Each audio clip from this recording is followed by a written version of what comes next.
অবরুদ্ধ নিষিদ্ধ পর্ব ৭ লেখিকা তেজস্মিতা মর্তুজা। তোমাদের সঙ্গে রয়েছি আমি প্রীতম।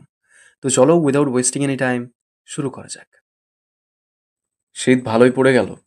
ও মেয়র সাহেব, কি বলেন? মুস্তাকিনের স্বঘোষিত কথায় হামজা হাসল। মেয়র সম্বোধন করে কি অপমান করতে চাইছেন, নাকি আগাম শুভেচ্ছা বার্তা জানাচ্ছেন? আসলেই বুঝতে চাপ পাচ্ছি। মুস্তাকিন হাসল। হাসি মুখে যখন বলেছি, শুভেচ্ছা বার্তায় ধরে নিন। রাস্তায় রাস্তায় পোস্টার সারার কাজ শুরু হয়ে গেছে। শুভকামনা আপনার জন্য। হাত মেলালো দুজনে। হামজা হাতটা ছাড়িয়ে বুকে রাখলো হাসি মুখে। এরপর জয়কে কাঁধ আগলে নিজের পাশে কাঁধে কাঁধ মিলিয়ে দাঁড় করিয়ে বলল, জয়কে আমার সাথে নিয়ে ঘুরছি অফিসার। জয় আমার হবেই ইনশাল্লাহ। আমার এই পুচকো যতদিন আমার আছে, আমি আছি। এরপর তিনজনে একটু সিরিয়াস হলো। মুস্তাকিন বিনা কাজে শুভেচ্ছা জানাতে তো আর মাঝপথে বয়ে আসেনি।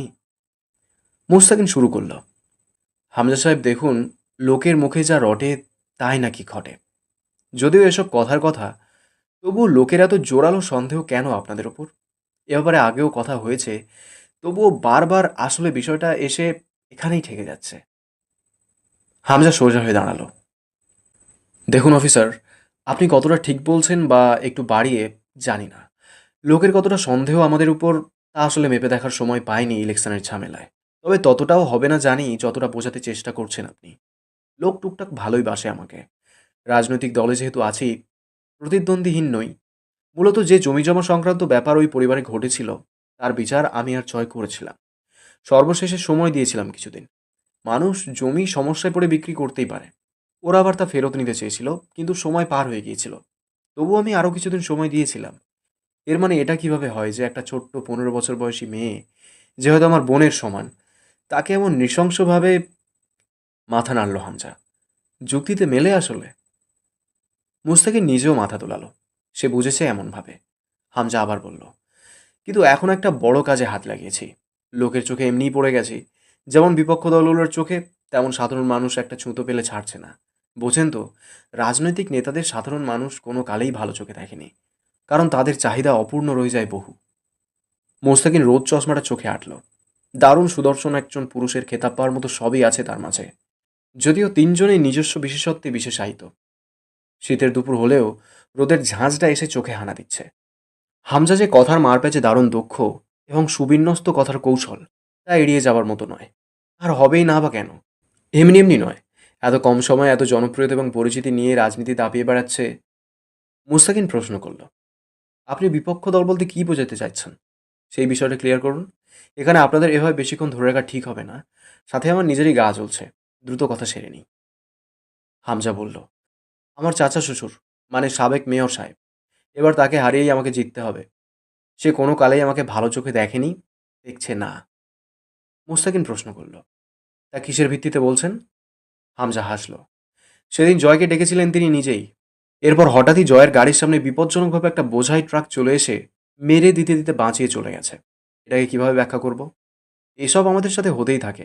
তবে এটা কাকতালীয় ছিল না অফিসার। আপনাদের গন্তব্য এখন কোথায়? মেয়র সাহেবের সাথেই দেখা করতে যাচ্ছি। মুস্তাকিন হাসল। সেদিনের ঘটতে যাওয়া অ্যাক্সিডেন্টের দায় মেয়র সাহেবকে দিয়েছেন নাকি? সেই হিসেব চুকাতে যাচ্ছেন? হামজা হেসে ফেলল নিঃশব্দে। তার তলোয়ারের মতো রাজকীয় অভিজাত কোফের সরু প্রান্ত পাক খেয়ে গেল হাসির দমকে। মুস্তাকিন আবার বলল, আচ্ছা, পরে টরে একবার কার্যালয়ে আসুন। এখানেই রোদে গা পুড়িয়ে কথা জমছে না। অনেক তথ্যর প্রয়োজন। মানছি এখন ব্যস্ত আপনারা, তবে তবুও একটু আসুন সময় করে। চলি। হাত মিলিয়ে গাড়িতে ওঠার সময় জয়কে বলল মুস্তাকিন, গিয়ে আবার মেয়র সাহেবকে খুনটুন করে আসবে না যেন। জয় নিজস্ব ভঙ্গিমায় ঠোঁটে এক পেশে হাসি হাসল। আমাদের আগে আপনিই দেখছি শিওর সেদিনের কাজটা মেয়র করেছে। মুস্তাকিন আর কিছু বলল না। চলে গেল বিপরীত দিকের গাড়ি ভাগিয়ে। খাঁড়া দুপুর। বাংলায় অগ্রহায়ণ মাস পড়ে গেছে। ঠান্ডা গরমের কাটাকাটি চলছে। জয় গাড়ি থেকে নামলো পরে হামজা বেরিয়ে গেছে ফোন কানে ধরে। সামনে দোতলা বাড়ি। কবির জয়কে জিজ্ঞেস করলো, আমি কি যাব ভিতরে? জয় ঘাড় ঘুরিয়ে তাকালো। আমার বিয়ের বরযাত্রী হয়ে এসেছে সালা। আমার সাথে গিয়ে আজ তো মুরগির প্লেটের সামনে বসবি তাড়াহুড়ো করে। হামজা ফোনে কথা সেরে এসে দাঁড়ালো। জয় খ্যাক খ্যাক করে উঠল, তোমার ফোন না ঘন্টা? বালটা সারাদিন খালি বাজতেই থাকে। হামজা গম্ভীর মুখে তাকালো। জয় তা উপেক্ষা করে ভেতরের দিকে এগিয়ে যায়। এ বাড়িতে আলাদা বৈঠকখানা নেই, তা জানে দুজনেই। জয়ের চাচা শ্বশুরের বাড়ি ছাড়াও মেয়রের বাড়িতে দুই ঘাঘর যাতায়াত আগে পরেই আছে।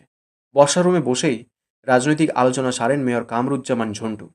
এখন আর ওনার সাথে ওনার সহকারী নেই। ওরা এসেছেই ভরদুপুরে অসময়ে। এবাড়ির বাজার করার লোকটা এসে ভেতরে নিয়ে গিয়ে ওদের বসার ঘরের সোফায় বসালো। লোকটা বোধহয় হিন্দু। ওদের বলল, বসুন আপনারা, বাবু আসতেছে। জয় আস্তে করে মুখ বিকৃত করল। যা পারে না তা মারাতে হবে কেন? ভদ্র ভাষা ব্যবহার করছে দেখো। হামজা শক্ত মুখে তাকিয়ে বলল, তোর খাপছাড়া মুখে লাগাম দে জয়, নয়তো একটা থাপ্পড় মারবো। দুটো দাঁত পড়ে যাবে সামনের পাটি থেকে। জয় ক্রুর হাসল। ব্যাপার না, তবে তাতে তোমার হাজারখানেক ভোট কমবে এবার। হামজা ডান দিকে অল্প ঝুঁকল, নিচু স্বরে বলল, তুই একাই 1000 ভোট মারবি? জয় চুইংগাম চিবোতে চিবোতে বলল, আমার বাচ্চারা মারবে। এখন আবার জিজ্ঞেস করো না এত ছোট বয়সে এতগুলো কেমনে জন্মাইছে। আসলে সবই ক্যাপাসিটির ব্যাপার। হামজা সরু চোখে তাকালো। বড় ভাই আমি তোর। জয় অবাক হলো।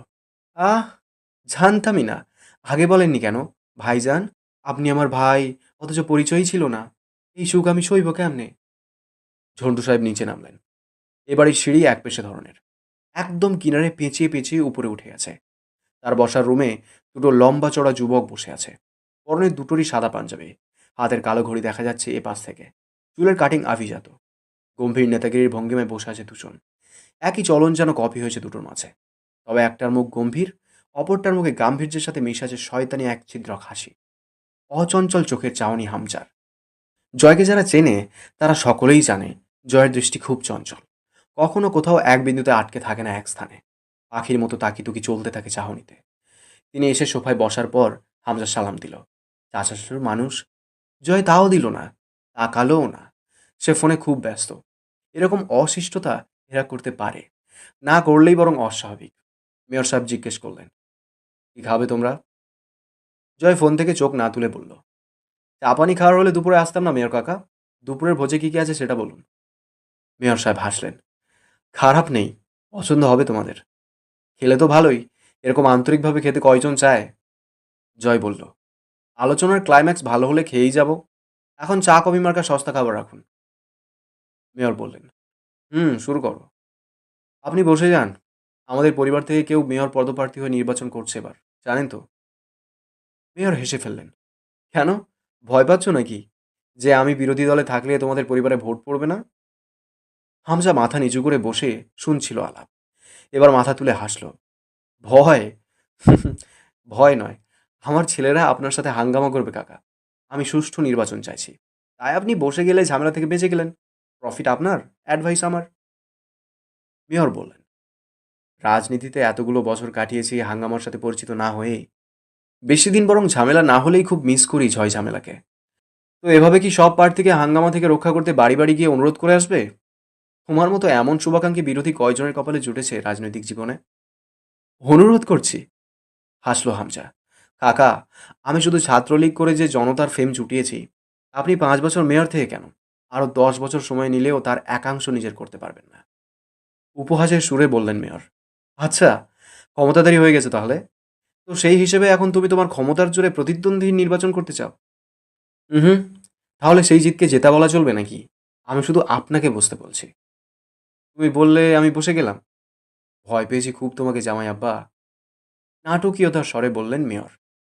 স্বাভাবিক স্বরে জবাব দিল হামজা, কিন্তু আমি তো আপনাকে ভয় পেয়ে বসতে বলিনি। ভালোভাবে বুঝে শুনে বসে পড়ুন। বুঝলে আপনি আপনা থেকেই বসে যাবেন অবশ্য। কি বুঝবো আমি? কত কিছুই তো রয়ে গেছে বোঝার। মেয়র সাহেব শান্ত স্বরে বললেন, এমন কি বোঝার রয়েছে যার জন্য নির্দিষ্ট করে শুধু আমাকেই বসে যেতে হবে, এবং সেটা তোমার বলাতে? আমাকে দুর্বল আর নিজেকে বেশি পাওয়ারফুল ভেবো না। ঝড় কিন্তু আগে পাওয়ার হাউসকেই ড্যামেজ করে বাপ। হাসলেন মেয়র সাহেব কথাটা বলে। হামজা হাসি মুখে বলল, আপনি বসে না গেলে বিশাল তামাশা খাড়া হবে কাকা, যেটা এমনিতেও আপনার নির্বাচন ডাউন করবে। মেয়র সাহেব প্রত্যুত্তর করলেন, তামাশা আমরা না করতে শিখেই রাজনীতিতে 28 বছর কাটায়নি। এটা ভুলে যাচ্ছ কেন পাগল ছেলে? তুমি তো সেদিনের ছেলে। যাই হোক, বলো কেন বসতে হবে আমাকে? আমি চাইছি তাই, এটুকুই যথেষ্ট। আপনি আমার প্রতিপক্ষ বলে বলছি এমনটা ভাবাটা কেমন উদ্ভট হয়ে যাবে না? নির্বাচন কেমন হওয়া চাই জানেন? হাজার কয়েক প্রার্থীর ভিড়ে আমি জিতে বসে থাকবো, এমন। ইনফ্যাক্ট আমি আপনাকে আর নির্বাচন করতে দেব না, ব্যাস। এজন্য আপনি বসে যাবেন। এর চেয়ে বড় কোনো কারণ দরকার নেই আর। স্বাভাবিকভাবে জানতে চাইলেন মেয়র সাহেব। না চাওয়ার কারণ? হামজা চুপচাপ কিছুক্ষণ মেঝের দিকে চেয়ে থেকে ঠোঁট কামড়ালো। এরপর বলল, এই যেমন সেদিন আপনি জয়কে ডাকলেন কথা বলার জন্য, এরপর নিজেই আবার বোঝাই করা ট্রাক পাঠালেন জয়ের গাড়ি পিছতে। এতে উদ্দেশ্যটা কি? আপনি ডেকে আপনিই কেন জয়কে মারবেন? এই প্রশ্ন উঠবে মার্ডারের পেছনে। আপনি সন্দেহের তালিকা থেকে মুক্ত হবেন। জয় টপকে যাবে। ছ্যা, হাজার বছর পুরনো টেকনিক। এজন্য আমি বলি, রাজনীতি তরুণ জনতাদের জন্য। বয়স বাড়ার সাথে সাথে মানুষের এসব মারপ্যাচের জগৎ থেকে অবসর নেওয়া উচিত। এরকম মূর্খ খেলায় মজলামি লজ্জা পেয়েছি জানেন। আমার প্রতিপক্ষ এত কাঁচা হলে কি করে চলবে? মেয়র সাহেব শুধু চেয়ে রইলেন হামজার সুচালো চোখের দিকে। হামজা জিজ্ঞেস করল, কেন মারতে চেয়েছেন জয়কে? মেয়র সাহেব চাপা স্বরে বললেন, জয় নিঃসন্দেহে ছাত্রনেতা হিসেবে খুব দায়িত্বশীল ভাইস প্রেসিডেন্ট। অথচ তলে তলে কুকীর্তির অভাব রাখে না সে। তাতে তো আর অজানা না আমার। তবু কোনোদিন তোমার গিট্টু খুলতে যায়নি সোসাইটিতে। বাচ্চা মানুষ তুমি, দাপট করে বেড়াচ্ছ বেড়াও, একাই ঝরে যাবে দিন গেলে। কিন্তু এবার জয় কি করলো? একটা মেয়েকে খেয়ে দিয়ে ভোগে পাঠিয়ে দিয়েছে। তা করেছে, তাতেও দোষ দিচ্ছি না। পুরুষ মানুষ করতেই পারে। কিন্তু আমার ডাক পড়লো দুদিন পিবিআই ডিপার্টমেন্টে। বাড়িতে তল্লাশি চললো উল্টে পাল্টে। এ পর্যায়ে মেয়র সাহেব বিক্ষুব্ধ হয়ে উঠলেন। আমার রেপুটেশন খেতে উঠে পড়ে লেগেছে দুই ভাই। আমি তোমাদের জান হজম না করে ছেড়ে দিই কি করে? এখন আবার এসেছো হুমকি দিয়ে লাঠি কেড়ে নিতে। বাচ্চাদের খেলাঘরের মতো বিবেচনা বোধ তোমার। তোমার নিজেকে কাঁচা খেলোয়াড় মনে হয় না হামজা? আজও ঝন্টু সাহেবের যে চিন্তাধারা এবং শীতল দাপুটে আচরণ, তাতে হামজা খুব মজা পায় বরাবরই এই লোকের বিরুদ্ধে পলিটিক্যাল ট্রিক্স চালিয়ে। মনের মতো বিরোধী মনে হয় এনাকে। হামজা চুপ করে থাকলো কিছুক্ষণ। পরে বলল, জয় সব করেছে তা কোন ভিত্তিতে বলছেন আপনি? মেয়র পান খাওয়া লালচে দাঁত বের করে ক্যাট ক্যাটে হেসে উঠলেন। আবার ভিত্তি খুঁজছে ছেলে, দেখো কাণ্ড। হামজা জানালো, জয় সব করেনি। তা না হয় প্রশাসন জানে, আমি তুমি তো জানি জয় করেছে। হামজা জোর দিয়ে বলল, এবার প্রশাসন যা জানে আপনার আমারও তাই জানার। কারণ সত্যিটা তাই। দুনিয়ার সব অপরাধ তো আর জয় একা করতে পারে না। ওরও তো একটা ক্লান্তি আছে অপরাধ করে। কালুও করতে পারে কাজটা, রাজনের লোকেরা করতে পারে। দিনাজপুরে যে একটা শীর্ষ সন্ত্রাস ত্রাসের সাম্রাজ্য গড়ে তাতে বাদশাহী করছে, তা ভুলে যাচ্ছেন আপনি কাকা। মেয়র সাহেব চেয়ে রইলেন কিছুক্ষণ হামজার দিকে। শান্ত শীতল ধূর্ত নেতাকর্মী হামজা। কোনো কিছুতে বিচলিত হবার প্রবণতা দেখা যায় না তার চেহারায়। মেয়র সাহেব বললেন, রাজন নাও করতে পারে, তুমিও করতে পারো। বেটা ছেলে মানুষ বলে কথা। তুমি ভিত্তি খুঁজছিলে না, ভিত্তি দিই তোমাকে। ধরো যে ঘটনাটা ঘটেছে মেয়েটার সাথে, তা তোমরা করেছো কোনো কারণে। আর এখন তার দায় আমার উপর চাপিয়ে আমাকে বদনাম করে ডাউন করতে চাইছো। দুটো নিশানা, একটা তীর। হতে পারে নাকি এরকম? আমাকে বসিয়ে মেয়র হবে পাটোয়ারি পরিবারের কেউ? এটাই তো বলতে এসেছো। যখন দেখলে নির্বাচন খুব কাছে এসে গেছে, প্রতীক বের হয়ে গেছে, আমাকে জেলে পুরা হলো না, তীর লাগলো না আমার গায়ে, তোমরা তিন বাপ বেটাই জন্মের ফাঁসা ফেসে গেছো। আর বাড়ি চলে এসেছে বাড়ির ছেলে দুটো। কথা শেষ করে সোফায় গা এলিয়ে বসলেন ঝন্টু সাহেব। হামজা ডানে বায়ে ঘাড় ঘুরিয়ে গম্ভীর স্বরে বলল, বেশি বুঝছেন আপনি কাকা। জয় কিছুই করেনি। আর না এরকম সস্তা কাজ করার কোনো প্রয়োজন আছে আমার। আপনি নিজেও জানেন, আমি যা কামিয়েছি এই লাইনে, এবার চাইলে সংসদ নির্বাচন করলে সাংসদের একটা সিট আমার ঘাড়ে পড়ে যেত নির্ভেজালভাবে। তবে এত তাড়াতাড়ি লাভ দিয়ে কলা খাওয়ার নয় আমার। মোরবার এবার নির্বাচন করছেন না আপনি, সোজা কথা। ধরে নিন এটা আপনার পাওনা শাস্তি অথবা আমার জোর। হতে পারে সেই জোরের জেরে শুধুই আমার ইচ্ছে। আপনার শাস্তি এই যে প্রতীক বের হবার পরে আপনি নিজে গিয়ে নির্বাচন অফিসে নিজের নামটা কেটে আসবেন লাল কালিতে। ভোট কেন্দ্রে আপনার নাম এবং প্রতীকের কোনো রকম ব্যালট পেপার থাকবে না। আপনি যা করেছেন তা তো ভারী পড়বেই আপনার উপর। নিশ্চিত ভঙ্গিতে হেসে জবাব দিল মেয়র, ও তুমি চিন্তা করো না বাপ, আমি ভার বয়ে নেব। জয় এতক্ষণে হেসে ফেলল, একটু বেশিই ভার কাকা। আপনার শক্তিতে নাও কুলাতে পারে। এই বয়সে ঘাড় বেঁকে গেলে মুশকিল। মেরুদণ্ডের হাড় ভেঙে গুঁড়ো হবার চান্সও আছে। মেয়র সাহেব শুধালেন, তাই নাকি? জয় ফোনটা হাতের মধ্যেই ঘোরাতে ঘোরাতে বলল, আপনার ইট বালুর বিশাল ব্যবসা আছে না, কার নামে যেন চলে?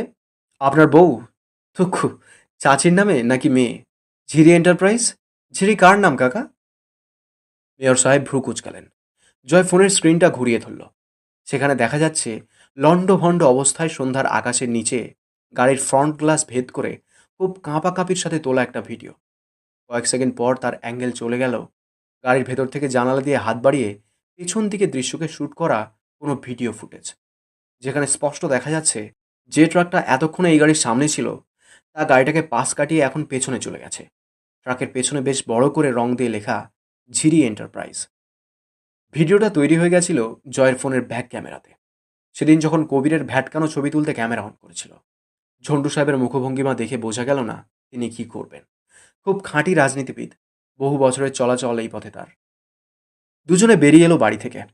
পাশেরটাই হামজার শ্বশুর বাড়ি। জয় খোঁচা মারল, যাও শ্বশুর বাড়ি, মধুর হাড়ি ভেঙে পেট ফুলে এসো। মানে আমি আবার গেলে প্রেগনেন্ট হয়ে পেট ফুলবে তা বলছি না, গিলবে, গিলে পেট ফোলাবে। তোমাদেরই তো দিন, আমরা বল সিঙ্গেল মানুষ, না আছে বউ না আছে শ্বশুর বাড়ি। হামজা কনুই দিয়ে গলা আঁকড়ে ধরল জয়ের। রাস্তার মাঝেই দুজনের কুস্তি বেঁধে গেল একচোট। কবির একটু দূরে দাঁড়িয়ে খালি হাসে। জয় এক সময় নিজেকে ছাড়িয়ে হাঁপায়। তোমার ওই পাণ্ডবের মতো হাত দিয়ে আমার গলা চাপলে রুহু ব্যথায় না হোক বিরক্তিতেই বেরিয়ে আসবে। এই গায়ে ডিউমিও কিছু মারো না। ছ্যা, কি গন্ধ, ভাবি কাজে আসে তো। হামজা আবার তেড়ে গেল রাস্তার উপরে। জয় ঝেড়ে দৌড়, সাথে সাথে গালাগাল দিচ্ছে। একটু দূরে গিয়ে ঝুঁকে দাঁড়িয়ে হাঁটুতে হাত রেখে দম ফেলে বলল, তুমি থানায় না কোথায় যাবে, যাও, আমাকে এখন আর পাবে না। কবির চলে আয়, আমরা আজ পিকনিক করব, রাতে ব্যাডমিন্টন ম্যাচ আছে আমার। হামজা খিঁচতে খিঁচতে গিয়ে গাড়িতে উঠল। উল্লাম্বারে বেওড়া কোথাকার, বকাটেপনা ছাড়, কাজ কামে হাত লাগা, রাজার ভাণ্ডার বসে খেলে গুড়িয়ে যায়। জয় খেঁকিয়ে উঠল, যাও তো, আলগা জ্ঞান দিতে আসবে না, কানে ব্যথা হয় আমার। সকাল 7টার বাস। বাস স্ট্যান্ডে পৌঁছাতে 7টা বাজলো অন্তুদের। মিনিট কয়েকের মাঝে বাস ছাড়বে। আমজাদ সাহেব বাসে উঠে রাবেয়া এবং অন্তুর সিট খুঁজে ওদের পাশে বসিয়ে দিয়ে পাশের দোকান থেকে একটা পানির বোতল কিনতে নামলেন। পানির বোতল তুলতে ভুলে গেছেন রাবেয়া। অন্তু আর রাবেয়া পাশাপাশি সিটে বসেছেন। আমজাদ সাহেবের সিটটা আলাদা, কিন্তু দেখা গেল সেখানে এক সিটে একটি মহিলার জায়গা। অন্তু উঠে দাঁড়ালো, আবু, তুমি আমার পাশে বসো, আমি ওই আন্টির কাছে বসছি। আমজাদ সাহেব একটু ভাবলেন, পরে গিয়ে বসলেন রাবেয়ার পাশে। অন্তুকে বললেন অসুবিধা হলে ডাকতে। অন্তিক আমজাদ সাহেবের ছেলে আইনতভাবে, তবে বহু আগেই খারিজ হয়ে গিয়েছে বোধহয় মন থেকে। যেদিন বিয়ে করে আনলো, আমজাদ সাহেবের সম্মান মাঠে মাঠে হয়ে গিয়েছিল। অন্তিক বললে আমজাদ সাহেব ঘটা করে বউ বানিয়ে আনতেন মার্জিয়াকে, কিন্তু অন্তিক জানতো মার্জিয়ার পারিবারিক পরিবেশ খুব নিচু এবং নোংরা। সে বাবাকে বলার সাহস পায়নি, নিজেই বিয়ে করে নিয়ে চলে এসেছিল। তবুও সবাই মেনে নিয়েছিল, কেউ অন্তিককে কোনো কটূক্তি করেনি, ঝামেলা বাঁধিয়ে নিয়ে। পাড়ার লোকে ইচ্ছে মতো মাস্টারমশাইয়ের নামে খিস্তি ছেড়েছে। আমজা সাহেব তথাপি ছেলেকে কিছু বলেননি। অথচ মার্জিয়ার স্বভাব এবং আচরণ দিনকে দিন মাস্টারমশাইয়ের বাড়িটাকে বস্তি ঘরে পরিণত করেছে। অবাক করা বিষয় হলো, অন্তিক তাতে কোনো প্রতিবাদ করে না কোনো কালে। বিয়ের আগে হাস্যোজ্জ্বল অন্তিক এক লহমায় বদলে কাপুরুষ বনে গেল কবে জানি। দূরত্ব বেড়েছে তার বোনের সাথে, বাবার সাথে। রাবেয়া মা, তিনি মানিয়ে চলতে চেষ্টা করেন, তবে অন্তু রুচিতে বাধে। আমজাদ সাহেব মনের দুঃখে কথা বলতে যান না। আজও রাবেয়া বেগম ডেকেছিলেন অন্তিককে সালিশে বাবার পাশে গিয়ে দাঁড়ানোর জন্য। অন্তিক বলল, মার্জিয়াকে ডাক্তারের কাছে নিয়ে যেতে হবে। অন্তু টেনে হিঁচড়ে নিয়ে চলে এসেছে রাবেয়াকে। ঘেন্নায় এক বুক পাথর হয়ে এসেছে অন্তিকের কথায়। জোয়ান চাচাতো ভাইরা এসে নিজেদের বাপের পাশে দাঁড়াবে, আমজাদ সাহেবের সেই কপাল নেই। ছেলে বলছে বউকে ডাক্তারের কাছে নিতে হবে, বাপ যাচ্ছে জমি জমা সালিশে। কি থেকে কি হবে জানা নেই। অন্তুর একটা বড় ভাই আছে, একথা স্বীকার করতেও বাঁধে তার আজকাল। অন্তুকে নিতে চাইছিলেন না আমজাদ সাহেব। মেয়ে মানুষ সালিশে গিয়ে অত লোকের মাঝে দাঁড়াবে, লোকে ভালো চোখে দেখবে না ব্যাপারটা। অন্তু দৃঢ় গলায় বলেছে, আব্বু, আমি কোনোদিন যেন তোমার দুর্বলতা না হয়ে উঠি। আর তার কারণ যদি শুধু হয় আমি মেয়ে, তবে আমার মেয়ে হওয়ার প্রতি আজ ধিক্কার। আমি যাব তোমার সঙ্গে, আর কিছু না হোক, তোমার সন্তান হিসেবে তোমার পাশে গিয়ে তোমার অবলম্বন হিসেবে দাঁড়ানো আমার কর্তব্য। আর তোমার কাছে আমি এমন চিন্তাধারা আশা করি না, সমাজ কি বলবে। সমাজকে এড়িয়ে পায়ে পিষে আগে পা বাড়াতে তোমার কাছেই শিখেছি। তুমিই বলো, সমাজের মুখ আছে বলবে, খারাপও বলবে, ভালো খুব কমই বলবে। এই সমাজকে তোয়াক্কা করা মূর্খতা এবং আত্মনির্ভরশীলতাহীন কাজ। এই সমাজ প্রতিবাদী চেতনাধারীদের নিকট চিরদিন পদদলিত। সমাজের বিরুদ্ধে যারা কিছু করে মরেছে, তারাই কেবল অমর হয়ে রয়ে গেছে যুগে যুগে। আমজাদ সাহেব স্নেহ করে তাকালেন মেয়ের দিকে। বাসের সিটের সাথে মাথা এলিয়ে দিয়ে চোখ বুজে আছে। নেকাবের আড়ালে মুখটা দেখা যাচ্ছে না, অথচ চোখ দুটো বুজে থাকার পরেও হালকা কুঁচকে আছে। তিনি গম্ভীর স্বভাবের মানুষ, সামনে ভালোবাসা দেখাতে অক্ষম। তাই হয়তো অন্তু কোনোদিন বুঝতে পারবে না তার বাবার কলিজার এক টুকরো মাংসপিণ্ডের নাম অন্তু। আজ মার্জিয়ার চাচার বাড়ির লোক অন্তুকে দেখতে আসার কথা ছিল। আমজাদ সাহেব মানা করে দিয়েছেন। মার্জিয়া গড়গড় করতে করতে রুমে ঢুকে গেছে, আর কথা বলেনি। কুড়িগ্রাম পৌঁছাতে প্রায় বেলা খাড়া হলো। গ্রামের রাস্তাঘাট পেরিয়ে হেঁটে আসার সময় অন্তুর খুব ছোটবেলার কথা মনে পড়ছিল। আব্বুর হাত ধরে অন্তিকার সে আসতো দাদুর বাড়িতে। রাস্তায় হাঁটতে হাঁটতে আব্বুকে পাশ কাটিয়ে ওর চুলের ঝুঁটিতে টান মেরে আবার অপর পাশে হাঁটা শুরু করতো। অন্তু চিৎকার করলে অন্তিকা আব্বুকে বলতো, এই প্যাপুকে কোথা থেকে তুলে এনেছো আব্বু? খালি সারাদিন ম্যামা করে। কিছু হয়েছে ওর? কোনো সমস্যা নেই, তবুও ক্যাকা করে উঠছে। যেখান থেকে এনেছিলে সেখানেই ফেলে দিয়ে আসবে। আমার এসব প্যাপু লাগবে না। শুধু শুধু ভাগ বসাতে এসেছে। অন্তু আরো জোরে চেঁচাতে থাকলে অন্তিক হেসে লুটোলুটি খেত রাস্তার মাঝে। বুকটা বিষে ওঠে অন্তুর। সেসব দিন ফুরিয়েছে, কিন্তু ফুরনোটা কি খুব জরুরি ছিল? সম্পর্কে যখন এত মায়া, তবে সেই সম্পর্কের সমীকরণের মান ধ্রুব নয় কেন? জীবনের মনে মনে বদলে কেন যায়? আজ অন্তু একা এক পাশে আব্বুর কাঁধে কাঁধ মিলিয়ে হাঁটছে, অপর পাশে অন্তিকের থাকার কথা ছিল। নেই। সেই রাস্তা আছে, আব্বু আছে, অন্তু আছে। অন্তিক কেন বদলেছে? কবে বদলেছে? যেদিন আব্বু দুটো থাপ্পড় মেরেছিল মার্জিয়াকে ওভাবে ভাগিয়ে নিয়ে আসায়, সেদিন বদলেছে? অন্তু বলেছিল, ভাই, তুই মার্জিয়ার চেয়ে উন্নত মানসিকতার মেয়ে ডিসার্ভ করিস। এই কথাই বদলেছে? বুকে জমা প্রেম ভালোবাসায় টান লেগেছিল নিশ্চয়ই, কিন্তু কতদিনের ভালোবাসা? বছর দুয়েক? আচ্ছা 3 বছর? অন্তুর সাথে না সম্পর্ক 20 বছরের। আব্বুর সাথে তারও বেশি। সম্পর্ক এবং ভালোবাসায় বোধহয় সময় কোনো প্রভাব রাখে না। ভালোবাসা একদিনেও প্রগাঢ় হয়, 1000 বছরের তার চেয়েও। সেটাই হবে হয়তো। তবেই তো অন্তিক মুখ ফিরিয়ে নিয়েছে পরিবার থেকে। সে সব বোঝে, মুখ খোলে না। অন্তু বোঝে না অন্তিক এত বদলে কেন গেল। হুট করেই বলা চলে। রাতারাতি কোটিপতি হবার মতো করে বদলে গেছে ছেলেটা। অন্তু অবাক হলো। সে তো এত আবেগী নয়। কেউ তাকে ত্যাগ করার সুযোগ পায়, তার বহু আগেই সে নিজেকে ততটা গুটিয়ে নিতে পারে যতটায় সামনের মানুষটা ত্যাগের আকাঙ্ক্ষা ভুলে বসবে। আজ কেন ভাইয়ের জন্য মন কেমন করছে? সেই ভাই যে অমানুষ, বিবেচনা বোধহীন পশু হয়ে উঠেছে। অন্তুর মেজ ফুপুর বাড়ি দাদা বাড়ির পাশে। এই ফুপুকে দাদাভাই নাকি বেশি ভালোবাসতেন। এজন্য নিজের ভাতিজার সঙ্গে বিয়ে দিয়ে কাছেই রেখেছিলেন। তার বাড়িতেই দুপুরে খাবার খেলো 3 জন। বোনকে ডাকলেন আমজাদ সাহেব। মাজেদা, তোর কি মনে হয় ওই জায়গা আমার প্রাপ্য না? এটা আসলেই কোনো যুক্তি যে আমি এখানে থাকি না বলে জায়গা পাবো না? জায়গা পরিষ্কার না হলে ক্রেতা জায়গা কিনবে না। ঋণে ভরে আছি। লোকজন দুবেলা বাড়ি বয়ে আসছে। মেজো ভাই এত মূর্খ আর স্বার্থপর হলো কবে? মাজেদা দুঃখ প্রকাশ করলেন। ছিল নাই বা কবে? আমি আর কি কইতাম ভাই? আমার মেয়েটারে খোঁজার সাথে বিয়ে দিছে। পুকুর ডায় মাছ চাষ করে খায়। আমার কোনো অধিকার নাই সেইখানে। আমি নিজে মরতেছি এই দুঃখে। তোরে আর কি কই? মেজো ভাইয়ের ধর্ম ইমান নাই। অন্তু শুনল, কিছু বলল না। তার মাথায় আব্বুর শুকনো অস্থির মুখখানা চক্রাকারে আবর্তন করছে। সালিশ বসলো আছরের নামাজের পর। সেখানে আফজল সাহেব পুঁথি তুলে আনলেন সেই মোগল আমলের। কবে আমজাদ এখান থেকে চলে গিয়েছিল আর আসেনি। তার জমি চাষবাস করে সে ঠিকঠাক রেখেছে। দিনাজপুরে জমি পেয়েছে, সেখানে থাকছে। আবার এখানে ভাগ নিতে আসবে কেন? অন্তু বেশিক্ষণ চুপ থাকতে পারল না এসব যুক্তিহীন কথা শুনে। আমজাদ সাহেব চুপ করানোর চেষ্টা করলেন মেয়েকে। অন্তু রুখে দাঁড়ালো। মাতব্বর মশাইকে বলল, চাচা যান, আমার দুটো কথা আছে। এখন এটা বলবেন না আমি ছোট মানুষ, মেয়ে মানুষ। বড় এবং পুরুষ যখন সস্তা আলাপ জুড়েছে এখানে, তখন ছোট এবং মেয়ে লোককে তো দাঁড়াতে হবে সঠিক কথা বলতে, তাই নয় কি? এরপর আর কেউ অবশ্য কিছু বললেন না। অথচ বিরূপ দৃষ্টি আটকে রইল কিছু কিছু ভাইরাস টাইপের মানুষগুলোর। বন্ধু চাচাকে বলল, আপনি খুব যুক্তিসঙ্গত কথা বলেছেন কাকা। আব্বু এখানে থাকে না, সুতরাং এখানকার জায়গা তার প্রাপ্য নয়। সেই সূত্রানুসারে আপনি দিনাজপুর থাকেন না। ওখানে আপনার যে পুকুর হিসেবে জায়গা পড়ে আছে, ওটা আপনার পাওনা নয়। উত্তম বিচার। এক কাজ করুন, আগামীকাল করে চলুন। আপনার ওই জায়গা আব্বুর নামে এবং আব্বুর এই জায়গা আপনার নামে রেজিস্টার করা দুটো দলিলে দুজন সই করবেন, এবং তা স্বয়ং আমি তত্ত্বাবধায়ক হিসেবে করাবো। কোনো গরমিল হবে না, আমাকে বিশ্বাস করতে পারেন। তো ওই কথা রইল কাকা, কাল কোর্টে আসুন। আর সকলে একদম থ মেরে গেল। খেপে উঠে দাঁড়ালেন আফজাল সাহেব। চলায়া দাঁত ফালায় দিব বেয়াদব মেয়ে লোক। তোর মতন কুলাঙ্গার মায়া জন্ম দিয়ে আবার এই পাড়ায় জমি নিতে আছে তোর বাপ? এক ঘরে করতো এই সমাজ তোর মতো মায়ার এই পাড়ায়। অন্তু হেসে ফেলল। জি জি, কেন নয়? এই পাড়ায় এই সুবিচারের ভয়েই তো আসি না জীবনে। অতি উত্তম বিচার হয় এই এলাকাতে। আর এমন সুসমাজে আমার মতো মেয়ে থাকলে প্রতিক্ষণে রক্ত ফুটবে, তামাশা হবে। এই জন্যই দূরে আছি, লেখাপড়া করছি, ভালোই চলছে। তো আজ আব্বুর বাপের ওয়ারিশ সূত্রে পাওনা জায়গা বিনা নোটিশে আপনার হয়ে গেছে। এত চমৎকার বিচার যে এলাকায় হয়, সেই এলাকায় পা রাখার যোগ্যতা আমার নেই। সেই যোগ্যতা অর্জন করতে অনেক নিচে নামতে হবে কাকা। অত নিচে আমি নামতে পারবো না। এই বিচার দেখতে আসবো এই পাড়ায় সাহস আছে নাকি আমার?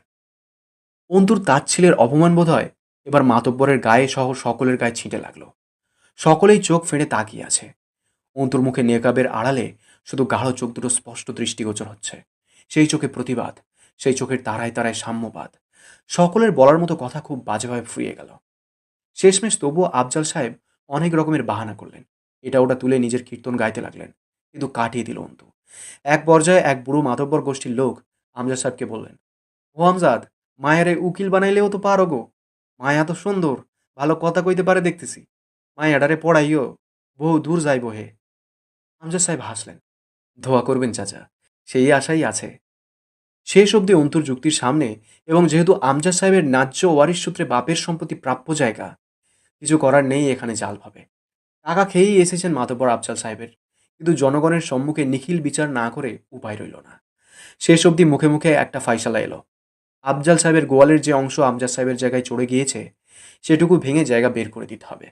এবং যেহেতু গোয়াল ইট পাথরে গড়াও নয় ওই অংশ, সুতরাং যথাসম্ভব জলদি ভেঙে ঝামেলা মিটিয়ে দিতে হবে, যাতে আমজাদ সাহেব দ্রুত বিক্রি অথবা যা খুশি করতে পারেন। অন্তু কিন্তু এতে সন্তুষ্ট হতে পারল না, কারণ মুখের এই কথা ঘুরে যেতে চোখের পলকও ঠিকমতো ফেলতে হবে না। কোনো ডকুমেন্ট স্ট্যাম্প পেপার ছাড়া এই কথাগুলো কত আনা সুষ্ঠুভাবে মানবে তার কাকা, সে ব্যাপারে যথেষ্ট সন্দেহ রয়ে গেল। এ নিয়ে এখানে এসে আবার বিবাদে জড়ানোর বিন্দুমাত্র ইচ্ছে নেই। আমজাদ সাহেবকে বলল অন্তু ভাবনাটা। তিনি নিজেও সহমত পোষণ করলেন। তবে ভুল এক কথায় তারা করেছেন। যেহেতু এসেছেন চূড়ান্ত একটা ফয়সলা করতে, একটা 100 টাকার স্ট্যাম্প পেপার তুলে আনার কথা ভুলে যাওয়া উচিত হয়নি। সন্ধ্যা মাথায় নিয়ে বাসে উঠল তিনজনে। দিনাজপুর পৌঁছাতে জ্যাম ট্যাম পেরিয়ে রাত 10টা, বড়জোর 11টা বাজবে। এতক্ষণ শুনলে অবরুদ্ধ নিষেধের সপ্তম পর্ব, লেখিকা তেজস্মিতা মর্তুজা। কেমন লেগেছে কমেন্ট করে জানিও। তোমাদের একটা কমেন্ট আমাকে প্রচুর মোটিভেট করে। পরবর্তী পর্বগুলো খুব শীঘ্রই চলে আসবে এই চ্যানেলেই, তাই চ্যানেলটাকে সাবস্ক্রাইব করে রেখো। দেখা হচ্ছে খুব তাড়াতাড়ি। ততক্ষণ সুস্থ থেকো, ভালো থেকো। Thank you.